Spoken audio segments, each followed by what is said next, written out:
Imaginez un instant de silence dans le tumulte de votre quotidien.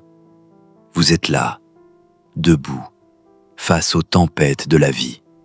Et pourtant, vous tenez bon. Non pas parce que tout va bien, mais parce qu'en vous, une force tranquille s'est éveillée, une forteresse invisible, bâtie non sur ce que vous possédez, mais sur ce que vous comprenez. Cette force, c'est celle des stoïciens. Pas une philosophie de salon, mais un art de vivre, une discipline de l'âme. Dans un monde emporté par l'urgence, le bruit et les jugements, elle vous offre une boussole intérieure, celle qui pointe vers l'essentiel.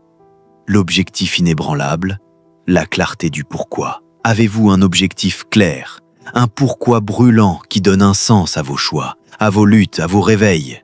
Un objectif ferme, ce n'est pas une envie passagère, c'est une déclaration intérieure, un phare dans la tempête. Quand vous le portez en vous, chaque difficulté devient une étape, chaque critique un moteur, chaque échec un détour utile. Et si cet objectif devenait votre socle? Non pour impressionner le monde, mais pour vous aligner avec ce que vous êtes vraiment. Protéger son esprit, l'art de la frontière mentale. Votre esprit est votre sanctuaire. Trop souvent, on laisse entrer n'importe qui. Une critique, elle s'installe. Un regard méprisant, il résonne. Une peur, elle vous colonise. Mais vous pouvez reprendre le contrôle. Le stoïcien est un gardien de son monde intérieur. Il choisit ses pensées, refuse les intrus. Il ne nie pas ses émotions, il les observe. Et ce simple décalage crée un pouvoir immense. Quand vous apprenez à filtrer ce qui entre, vous reprenez possession de votre paix. Et ça, personne ne peut vous l'enlever. Transformez la douleur en force. Parfois, montrer sa douleur attire ceux qui aiment voir les autres souffrir.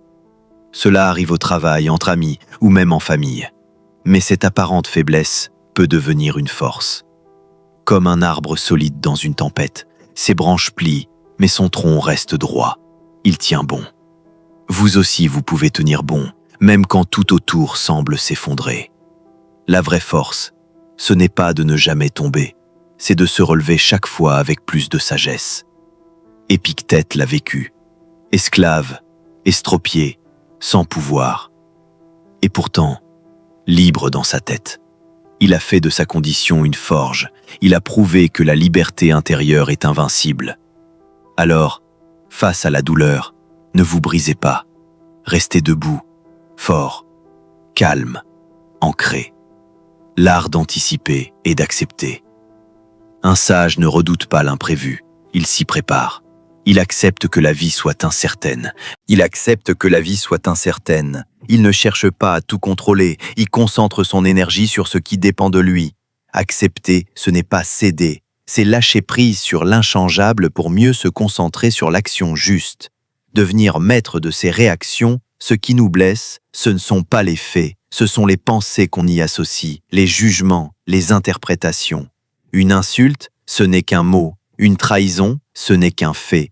Mais c'est vous qui décidez de leur donner du pouvoir ou non. Entre le stimulus et la réponse, il y a un espace. Dans cet espace se trouve votre liberté. Respirez, choisissez, réagissez en accord avec vos valeurs. La puissance tranquille du stoïcien moderne. Le stoïcisme n'est pas un refuge, c'est un entraînement, une voie d'action, une manière de traverser la vie sans se perdre dans le bruit, sans se noyer dans la colère, sans fuir devant les défis. Aujourd'hui, vous pouvez choisir cette voie, celle de la clarté, de la force intérieure, de la maîtrise de soi. Car en cultivant cet art de vivre, vous ne devenez pas simplement plus fort, vous devenez libre, et cette liberté, rien ni personne ne pourra jamais vous la prendre.